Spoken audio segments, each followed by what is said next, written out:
আপনারা এত আনন্দিত হয়েছেন, তার মানে আপনাদের মধ্যে আপনাদের ঈমান গুণন্ত ঈমান ছিল।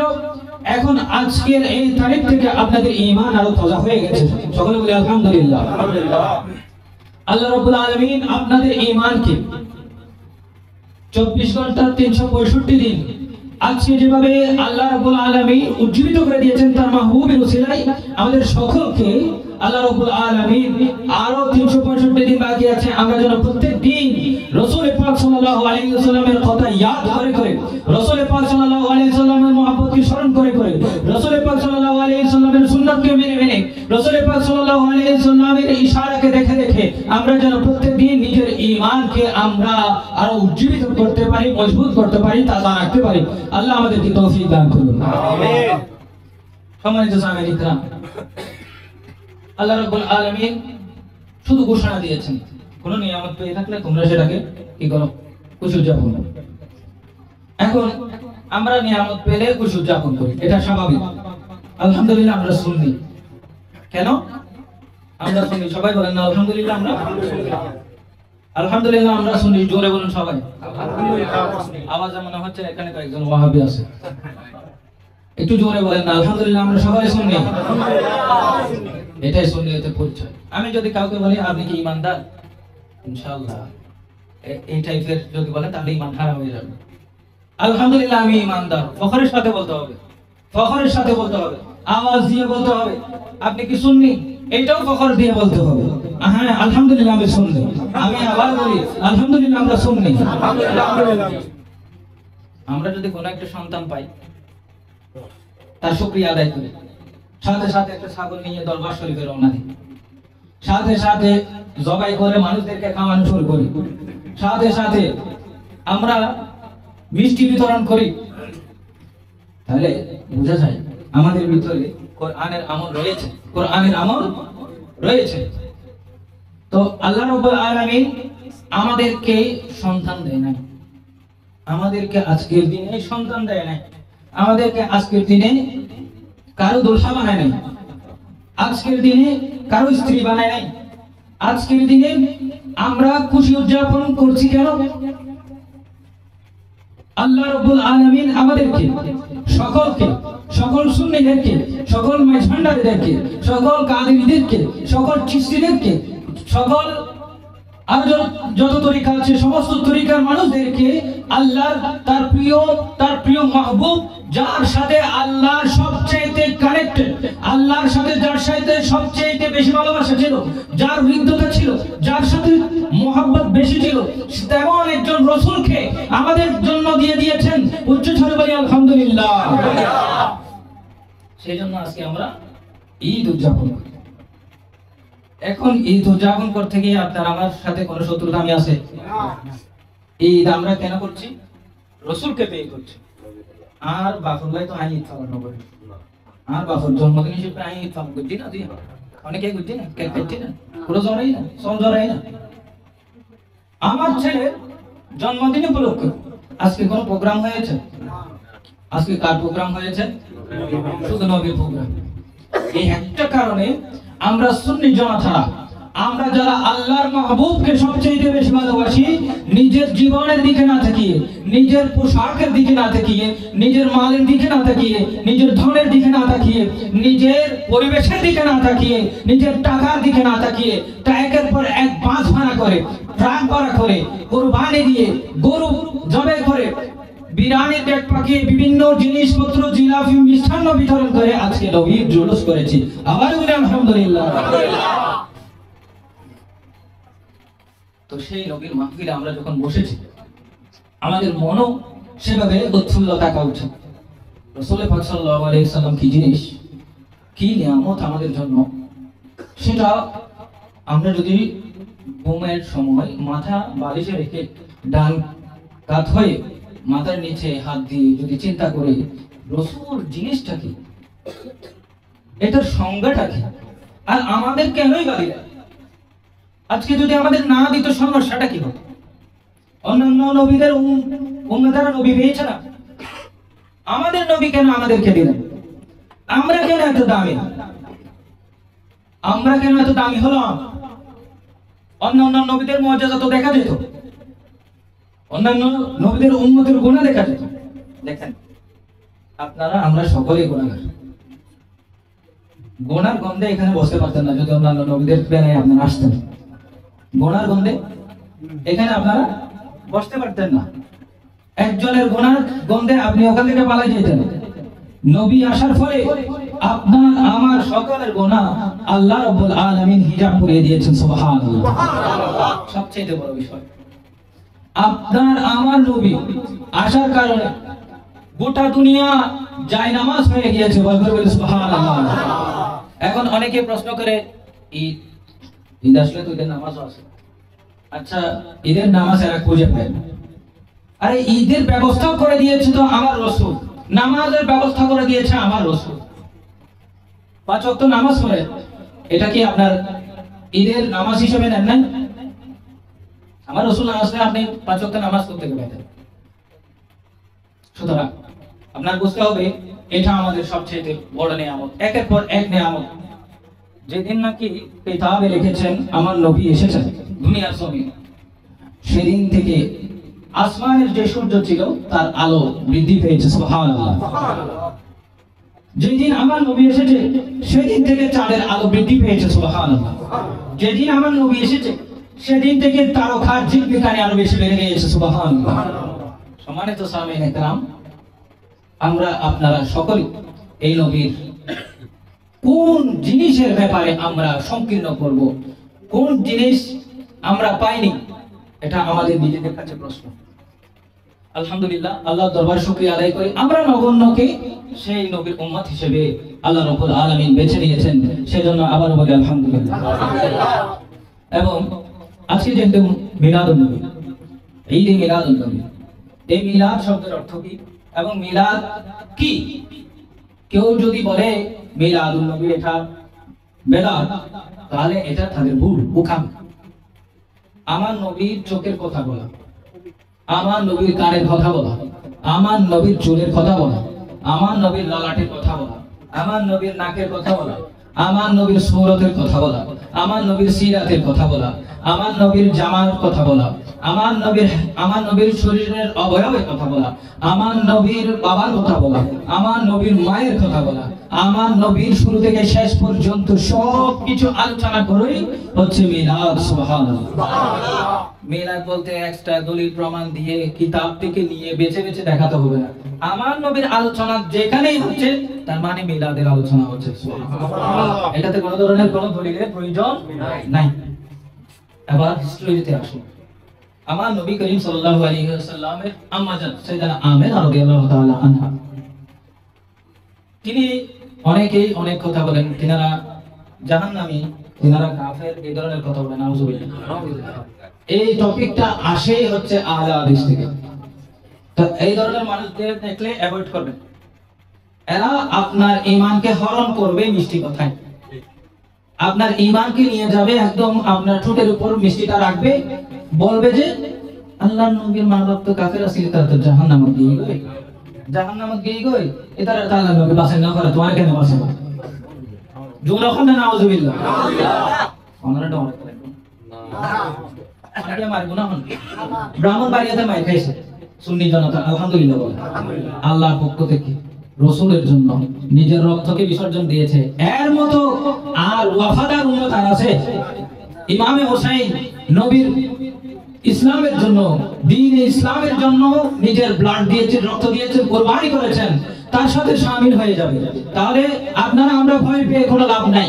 আমাদের জীবনে যদি মায়ের থাকে, মায়ের থাকবে, তবে আমরা সত্য কথা বলতে কার্পণ্য করব ইনশাআল্লাহ।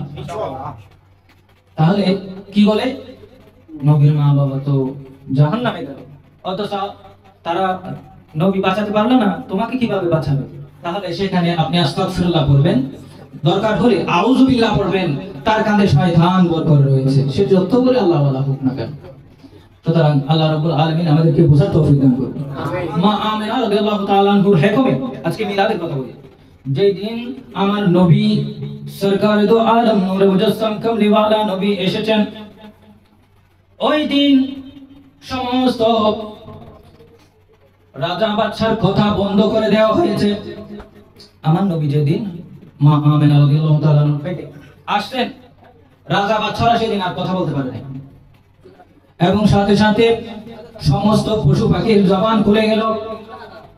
সমস্ত পশু পাখির জবান খোলার সাথে সাথে পূর্ব থেকে পশ্চিমে পর্যন্ত যত পশু পাখি, যত কিছু আল্লাহর দরবার থেকে সৃষ্টি করা হয়েছে, আল্লাহ সৃষ্টি করেছেন, সবকিছু আমার নবী আগমনের ঘোষণা দিয়ে দিয়ে একজন আরেকজনকে কানে কানে ফিসফিস করে বলে, ভাই আমার শোনো, আজকে মা আমেনা রাদিয়াল্লাহু তাআলা আনহার হুকুমের মধ্যে আমার রহমাতুল লিল আলামিন নবীর আগমন হয়েছে। রাজা বাদশার মাউথ বন্ধ করে দিয়েছে, পশু পাখির আওয়াজ চালু করে দিয়েছে। প্রথম জুলুস করেছে কে? পশু পাখিরা, দুনিয়া জমিনে প্রথম জুলুস করেছে। তারা একে একে একে একে একজনকে আরেকজন, একজনকে আরেকজন, একজনকে আরেকজন এভাবে বলতে বলতে বলতে বলতে পূর্ব থেকে পশ্চিমে নিয়ে গিয়েছে। এই খবর গোটা জাহানের মধ্যে মুহূর্তের মধ্যে ছড়িয়ে দিয়েছে। সুবহানাল্লাহ। এরপরে আমার মা আমেনা রাদিয়াল্লাহু তাআলা আনহা রাইসুল মুফাসসিরিন আব্দুল্লাহ ইবনে আব্বাস রাদিয়াল্লাহু তাআলা আনহুকে বলছেন, শুনো আব্বাস, আমি আমার হুকুমের মধ্যে যেদিন আমার নবী আসলেন, আমি কোন ধরনের ব্যথা অনুভব করি নাই, অনীহা আসে নাই, অস্থিরতা আসে নাই।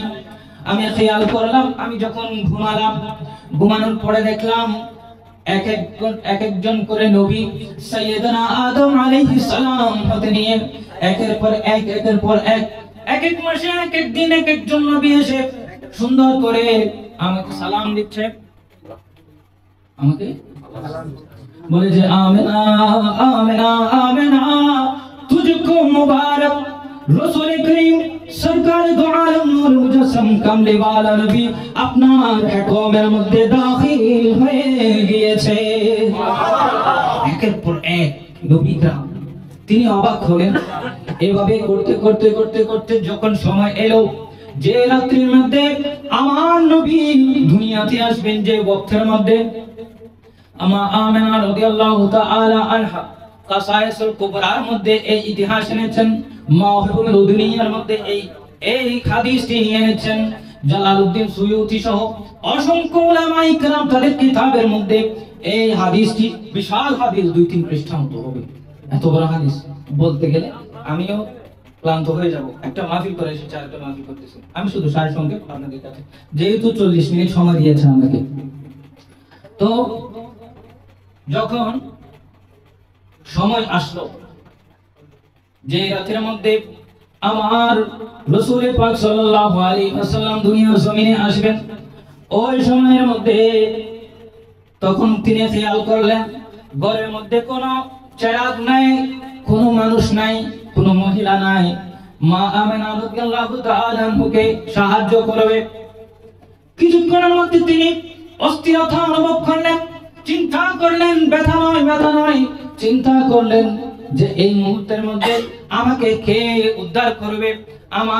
আমার নয়ন ছাড়া আমার রাসূল আজকে এই জমিনে আসবে, এই মুহূর্তের মধ্যে আমাকে কে রক্ষা করবে।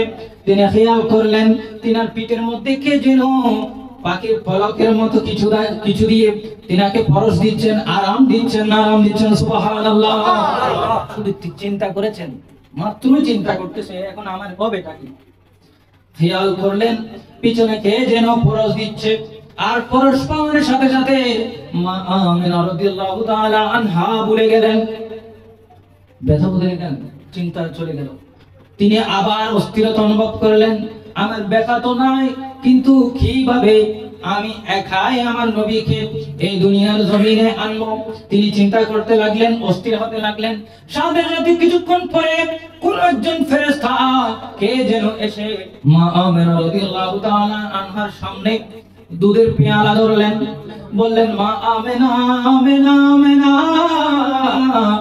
এখন সময় হয়ে এসেছে, আপনি এগুলো পান করুন। পান করতে দেরি মা আমেনা রাদিয়াল্লাহু তাআলা আনহা বলছেন, খরাজ মিন্নি নূর। সুবহানাল্লাহ। তিনি এদিকে পান করতেছেন, ওদিকে তিনি খেয়াল করলেন নিজের শরীর মুবারক থেকে একটা নূর বের হয়ে আসছে। তিনি আবার খেয়াল করলেন মখতুনান মাদহুলান মাগসুলান মুআত্তারান মুনাওয়ারান। কিতাবের মধ্যে লিখছেন তিনি যখন দুনিয়ার জমিনে আসলেন খেয়াল করলেন ওনার চুল মুবারক থেকে টপক টপক করে পানি পড়ছেন। সুবহানাল্লাহ। খেয়াল করছেন তিনি গোসল করে এসেছেন, খেয়াল করছেন তিনি খতনা করে এসেছেন। আমরা তো দুনিয়াতে আসার পরে খতনা হয়, কিন্তু রাসূল পাক সাল্লাল্লাহু আলাইহি ওয়াসাল্লাম খতনা করা অবস্থায় দুনিয়াতে এসেছেন। মাদহুলান মুআত্তারান, আতর মেখে এসেছেন, সুরমাকে মেখে এসেছেন। মুনাওয়ারান, আলোকিত অবস্থায় এসেছেন। সুবহানাল্লাহ। এরপরে মা আমিনা রাদিয়াল্লাহু তাআলা আনহা শুয়ে রয়েছেন, শুয়ে শুয়ে খেয়াল করছেন যে কে যেন আমার রাসূল পাক সাল্লাল্লাহু আলাইহি ওয়াসাল্লামের জন্য আবার আরেকটা কথা, তিনার পোশাকে ছিল। আমার রাসূল পাক সাল্লাল্লাহু আলাইহি ওয়াসাল্লামের কাছে আসলো তিনজন। তিনি দেখলেন রাসূল পাক সাল্লাল্লাহু আলাইহি ওয়াসাল্লাম রেশমি কাপড়ের মধ্যে আবৃত, এবং তিনি খেয়াল করলেন আমার রাসূল আসার সাথে সাথে সিজদার মধ্যে পড়ে গেলেন। সুবহানাল্লাহ। সিজদার মধ্যে পড়ে এগুলো মা আমিনা রাদিয়াল্লাহু তাআলা আনহার বক্তব্য আপনাদের সামনে তুলে ধরছি। আমি খেয়াল করলাম আমার সন্তান সিজদায়, কিন্তু শাহাদাত আঙ্গুল উপরে। সুবহানাল্লাহ। আমার কেমন রাসূল পেলাম, দুনিয়াতে আসার সাথে সাথে আল্লাহকে সিজদা করছে এবং শাহাদাতের সাক্ষী দিচ্ছে। আল্লাহ আপনি ছাড়া কাউকে আমি সাক্ষী দিচ্ছি না। এরপরে খেয়াল করলেন কিছু মেঘ এসে আমার নবীকে ঘেরাও করলেন। ঘেরাও করার পরে আমার নবী সেখানে আবৃত ছিল। কিছুক্ষণের মধ্যে আমার নবীকে নতুন কাপড় পরিধান করানো হলো, আবার প্রকাশ করা হলো, আবার মেঘ এসে আবার ডেকে ফেললেন। দেখার সাথে সাথে কে একজন মুনাদিয়ান ইউনাদি তুফু ইলা সামাই ওয়াল আরদি। একজনে বলে এই বাচ্চাকে নাও, এই শিশুটিকে নাও, এই শিশুটিকে নিয়ে সমস্ত আসমান জমিন লৌহ কলম আরশ ফরশ মাজিন মানুষ পাখি জীব জন্তু সমস্ত কিছু সৃষ্টির কাছে তাকে নিয়ে যাও এবং তাকে নিয়ে উপস্থাপন করো এবং বলে দাও হাযা মুহাম্মাদুর রাসূলুল্লাহ। সবাইকে পরিচয় করে দাও, সবাইকে জানিয়ে দাও, সবাইকে মেসেজ দাও, সবাইকে জানিয়ে দাও আজকে রাসূল পাক সাল্লাল্লাহু আলাইহি ওয়াসাল্লাম দুনিয়ার জমিনে আগমন করেছেন। সুবহানাল্লাহ। আজকের দিনে আমরা সেই রাসূলকে পেয়েছি, সেজন্য আমরা আনন্দিত না দুঃখিত, বলেন তো? এরপর আবার কিছুক্ষণের মধ্যে আসমান ঘোরানো হলো, কিছুক্ষণের মধ্যে সমস্ত জমিন ঘোরানো হলো। পাহাড় পর্বত নদী নালা সমস্ত জিন ইনসান সমস্ত মাখলুকাতের কাছে আমার নবীকে পেশ করা হলো। দেখো দেখো হাযা মুহাম্মাদুর রাসূলুল্লাহ সাল্লাল্লাহু আলাইহি ওয়াসাল্লাম আজকে দুনিয়ায় এসেছে, তোমরা সবাই খুশি উদযাপন করো। সেদিন খোদাকে কসম, বাগে তো খোদা থাকলে সে আর কিছু মানে না, যেটা পায় সেটার উপর হামলা চালায়। বাঘে পর্যন্ত তওবা করে ফেলেছে। এই শোনো, আজকে তোমরা সে বাঘে ঘোষণা দিচ্ছে আজকে তোমরা কি করতে পারো, নির্ভয়ে বিচরণ করতে পারো। আজকে মুহাম্মাদুর রাসূলুল্লাহ সাল্লাল্লাহু আলাইহি ওয়াসাল্লাম দুনিয়াতে এসেছে, আমি আর তোমাদেরকে কষ্ট দেব না। সুবহানাল্লাহ। নবীর আগমনে বাঘে হরিণ শিকার বন্ধ, খাওয়া বন্ধ, রোজা রেখে দিল। ওদিকে শয়তানের মাথা ঢুকায়, নিজের মাথা নিজে কাটতেছে। কেন? রাসূল এসে গিয়েছে। তাহলে আজকে যারা আনন্দিত তারা কাদের দলে? রাসূলের দলে। আর যারা দুঃখিত মাথা ঢুকায় তারা তাহলে কার দলে? শয়তানের দলে। বুঝতে হবে বিষয়টা। গ্যাঞ্জাম আমরা লাগাই না, গ্যাঞ্জাম কিন্তু এরা লাগাইছে। সম্পর্ক কিন্তু এরা করছে, আমরা করিনি। আত্মীয়তা এরা করছে, আমরা করছি। আমাদের দোষ দিবেন? হ্যাঁ, আগ্দ এদের সাথে এদের হয়েছে, শয়তানের সাথে এদের হয়েছে, আমাদের হয়েছে। তাহলে দোষ আমাদের দিবেন কেন? সুন্নিরা বেদাত করে এটা বলবেন কেন? তাহলে বাগে বেদাত করলো, নবীর খুশি উদযাপন করছে, পশু পাখিরা বেদাত করছে, বেদাতকে খাওয়া বন্ধ করে দেন। সম্মানিত সামিঈন کرام, জিনিসগুলো বুঝবেন। এরা আমাদেরকে ধোঁকা দিতে চায়, অথচ আমরা স্পষ্ট তাদের ব্যাপারে। আল্লাহ রাব্বুল আলামিন আমাদের সকলকে বোঝার তৌফিক দান করুন। শুধু বাগে খাওয়া বন্ধ করছে তা না, আসমানের তারা আরো মিটি মিটি করা শুরু করলো। সুবহানাল্লাহ। আসমানের সমস্ত কিছু উজ্জ্বলতা বাড়িয়ে দিল। কাবা শরীফ আমার নবীর ঘরের দিকে ফিরে গেল। সুবহানাল্লাহ। যখন আমার নবীকে একজন পাদ্রী জাদুঘর দেখতে আসলো, দেখার সাথে সাথে কেমন যেন শরীর ঝাঁকার দিয়ে সে বেহুশ হয়ে পড়ে গেল। তাহলে নবীর সাথে সম্পর্ক যাদের, তাদের কোনো কি হবে না, কষ্ট হবে না, কিন্তু নবীর সাথে যাদের দুশ্মনী তারা অবশ্যই করে যাবে। আমরা সেজন্য বলতে চাই সব সময় আমরা সুন্নে আহলে সুন্নাত ওয়াল জামাত এবং আমাদের আকীদা প্রখর এবং শক্ত নিরেট হতে হবে। যেমন তেমন আকীদা লালন করা যাবে না। আপনারা মুরব্বী হয়ে গেছেন, এই ওয়াজ অনেক শুনেছেন, এই ওয়াজ শুনতে শুনতে মুরব্বীরা আমাকে পড়ানোর মতো অবস্থা আপনাদের তৈরি হয়েছে। তবু আমার রাসূলের কথা যতবার শুনেন আপনারা কি খুশি হন না বেজার হন? এক স্টোরি যদি আমি আপনাদের কাছে বারবার বলি, আইনস্টাইনের কথা বলি, বিভিন্ন যুদ্ধের কথা বলি, 1971 সালের কথা বলি, তাহলে আপনারা বিরক্ত বোধ করেন, দৌড় প্রত্যেক দিনে কথা কি হয়। কিন্তু যতদিন পর্যন্ত কিয়ামত পর্যন্ত আমার রাসূলের কথা যতদিন চলবে এবং আমরা বলতেই থাকবো, ততদিন পর্যন্ত আপনারা এখানে বসে শুনতেই থাকবেন। এটা আল্লাহর মাহবুবের একটা মুজিজা। সুবহানাল্লাহ। সাধারণ বিষয় নয়।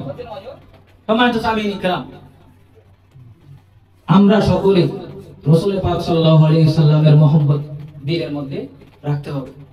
দেখেন, এই মহব্বতটা আমি আপনাদের কাছে একটা তরিকতের বিষয় বলি। তরিকত, আপনারা অনেকে মনে করেন যে এখানে আসলে শুধু মাইজভান্ডারি বিষয় শিখবেন, তা না। মাইজভান্ডারি বিষয় এটা আপনাদের ভিতরে আপনারা বুঝে নেবেন। যতদিন পর্যন্ত আপনার ব্রেন ওই পয়েন্টে যাবে না, ততদিন পর্যন্ত আমি বোঝাই কোনো লাভ হবে না। আমি আপনাদেরকে একটা তরিকতের বিষয় বলি। এটা হচ্ছে গোপন বিষয়। এটা যদি আমরা প্রকাশ করি আপনারা হয়তো বুঝতে সক্ষম হবেন। আপনার মাথা, আপনার চোখ, আপনার নিঃশ্বাস, আপনার কান, আপনার জবান, আপনার শরীর, আপনার হৃদয়, আপনার হাত পা সবকিছু আল্লাহ রাব্বুল আলামিন একটা কারণে সৃষ্টি করেছেন। কেউ কি বলতে পারবেন কেন সৃষ্টি করেছেন? আল্লাহর ইবাদতের জন্য। এটা তো কোরআন শরীফে আছে, স্পষ্ট আছে না? খালাকাল জিন্না ওয়াল ইনসা ইল্লা লিয়াবুদুন। এটা তো পরিষ্কার। তার ভিতরেও আরেকটা বিষয় আছে, সেটা হচ্ছে রাসূল পাক সাল্লাল্লাহু আলাইহি সাল্লামকে মহব্বত করার জন্য। রাসূল পাক সাল্লাল্লাহু আলাইহি সাল্লামকে মহব্বত করার জন্য আপনাকে সৃষ্টি করা হয়েছে। রাসূল পাক সাল্লাল্লাহু আলাইহি সাল্লামের আওলাদকে সম্মান করার জন্য আপনাদেরকে সৃষ্টি করা হয়েছে। রাসূল পাক সাল্লাল্লাহু আলাইহি সাল্লামের বংশ যারা যারা আছেন তাদের প্রতি যোগাযোগ রাখার জন্য আপনাদেরকে সৃষ্টি করা হয়েছে। বেহুদা আল্লাহ আপনাদেরকে সৃষ্টি করেন। আল্লাহ যখন সৃষ্টি করেছে সর্বপ্রথম, যখন কোনো ওয়াক্ত ছিল না, সময় ছিল না, টাইম ছিল, যখন আরশ কুরসি লৌহ কালাম কিছু সৃষ্টি হয় নাই, তখন আল্লাহ আল্লাহর মাহবুবকে সৃষ্টি করেছেন। আল্লাহর মাহবুব নূর, নূর মুহাম্মাদি কতক্ষণ এদিকে যায় কতক্ষণ এদিকে যায়। তো আল্লাহ সিদ্ধান্ত নিলেন, এরাদা করলেন যে আমি কিছু সৃষ্টি করব। সর্বপ্রথম নূরে মুহাম্মাদিকে নিলেন। নূরে মুহাম্মাদি থেকে আস্তে আস্তে কেটে কেটে 4 ভাগ করলেন। 4 ভাগ করার পরে সেখান থেকে প্রথমে কলম বানালেন, তারপরে আরশ বানালেন, তারপরে কুরসি বানালেন, তারপর আবার 4 নাম্বার আছে, 4 নাম্বারকে আবার 4 টুকরা করলেন। এভাবে করে করে করে করে মানব জাতিকে সৃষ্টি করলেন, জিন জাতিকে সৃষ্টি করেছেন। তো আল্লাহর মাহবুবের নূর থেকে আমরা সৃষ্টি হয়েছি। আমরা আল্লাহর মাহবুব এর নূর থেকে সৃষ্টি হয়ে আমরা আল্লাহর মাহবুবকে ভালোবাসবো, আর কাউকে ভালোবাসবো না। আল্লাহর মাহবুবের রক্ত, খুনে মুস্তাফা যাদের রক্তের সাথে মিশ্রিত তাদেরকে ভালোবাসবো, আর কাউকে ভালোবাসবো না। এখন অনেকেই বলবেন আমাকে হুজুর তারা আরো তো বাংলাদেশ, কিছু ক্ষেত্রে হুজুর তারা আরো তো বাংলাদেশ, আমি বাংলাদেশ, কিন্তু ওনার ফর্ম দেখা যায় যদি আল্লাহ নবী সারা ফোনেকে আর ভালোবাসেন, আল্লাহর কাঠগড়ামে দিয়ে এরা মুখ দেখাই না পারবেন।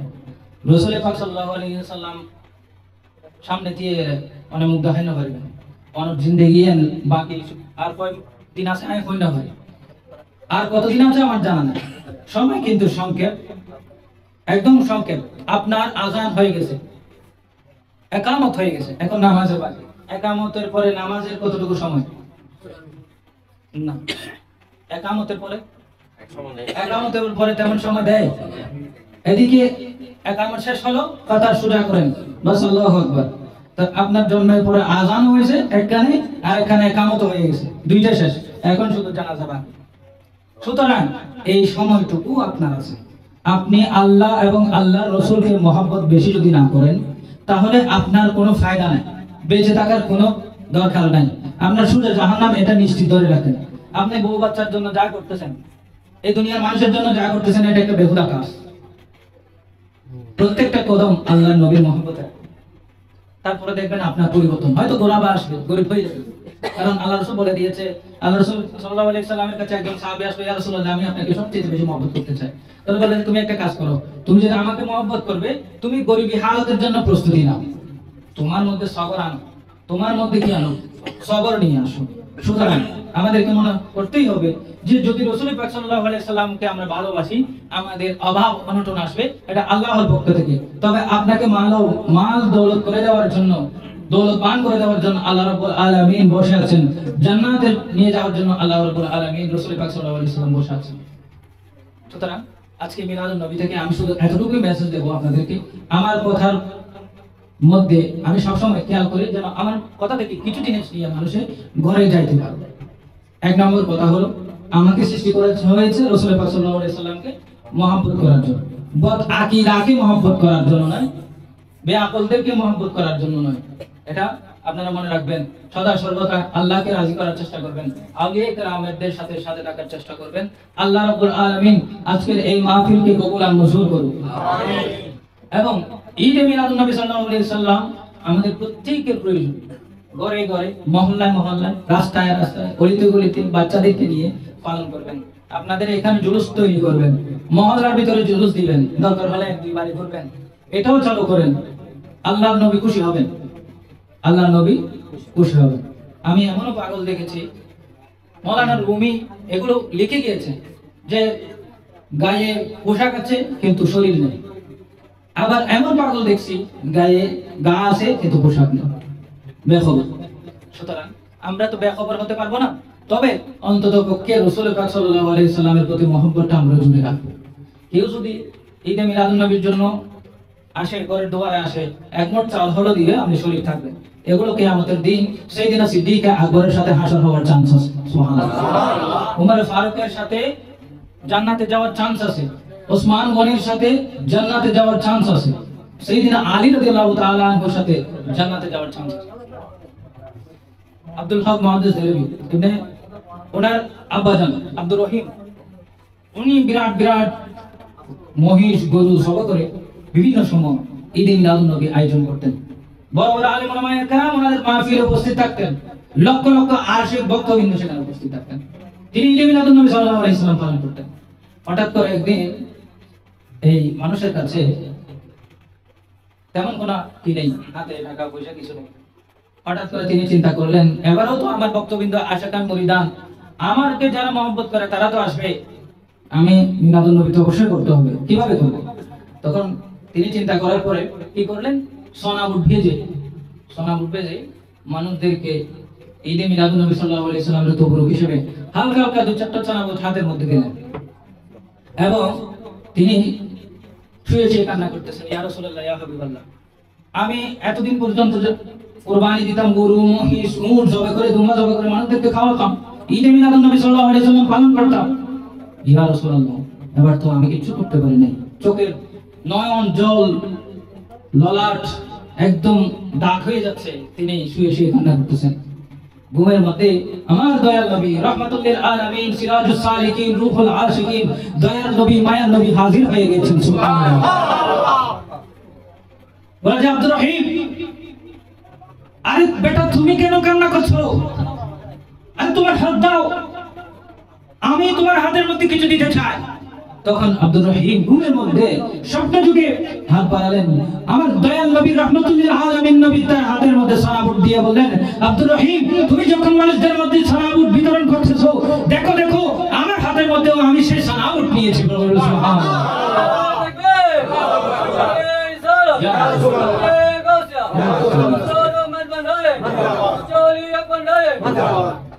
এখন তিনি ঘুমন্ত অবস্থা, নবী ওই সানাবুট তার হাতের মধ্যে দিলেন, দেওয়ার পরে তিনি হাত চোখ বটলেন, বটার পর ঘুম থেকে জাগলেন, চেতন হলেন, চোখ খুললেন, খোলার পরে দেখলেন যে ওই আব্দুর রহিম রাহমাতুল্লাহ আলাইহির হাতের মধ্যে আমার দয়াল নবী যে সানাবুট দিয়ে গিয়েছিল, সেই সানাবুট এখনো গরমা গরম তার হাতের মধ্যে প্রকাশিত হলো। সুবহানাল্লাহ। তাহলে এই জিনিসগুলো এগুলো আমাদের জন্য উত্তম ভাবে প্রমাণ দলিল। এটা ওনাকে সমস্ত জাতের মানুষ মানে, সমস্ত জাতের মানুষরা ওনাকে মানে। আর উনি বলতেছেন আমি ঈদে মিলাদুন নবী সাল্লাল্লাহু আলাইহি সাল্লাম করতাম, বড় বড় মহিষ কুরবানি দিতাম, বড় বড় গরু কুরবানি দিতাম, দেওয়ার পরে আমি যখন পানি নিসাব নিয়ে করছে আমার রাসূল পাক আমার ঘরের মধ্যে চলে আসছে। সুবহানাল্লাহ। তাহলে মন ছোট করার কোনো কারণ নেই, তবে নিয়ত সাফ রাখতে হবে আমার রাসূল পাক সাল্লাল্লাহু আলাইহি সাল্লামের জন্য আমি ঈদ মিলাদুন নবী করব। তবে আপনার গরিবী ঘরের মধ্যে আল্লাহর মাহবুব চলে আসতে পারেন। আল্লাহ রাব্বুল আলামিন আমাদেরকে বোঝার তৌফিক দান করুন, আমল করার তৌফিক দান করুন, এই যে মিলাদুন নবীতে শরীক খাওয়ার তৌফিক দান করুন, এই যে মিলাদুন নবী সাল্লাল্লাহু আলাইহি সাল্লামের সেই তবরুকাত গ্রহণ করার তৌফিক দান করুন। আমিন। আল্লাহ এই অঞ্চলকে উর্বর করুন এবং এই যে মিলাদুন নবী সাল্লাল্লাহু আলাইহি সাল্লাম যারা করতে পারে সকলে সুন্দরভাবে আল্লাহ রাব্বুল আলামিন সেই তৌফিক দান করে দিক। আমি আর কথা বলাচ্ছি না, আমার যদি ভুল হয় থাকে সকালে ক্ষমা করে দিবেন। আখির দাওয়ানা আলহামদুলিল্লাহি রাব্বিল আলামিন। আসসালামু আলাইকুম ওয়া রাহমাতুল্লাহি ওয়া বারাকাতুহু।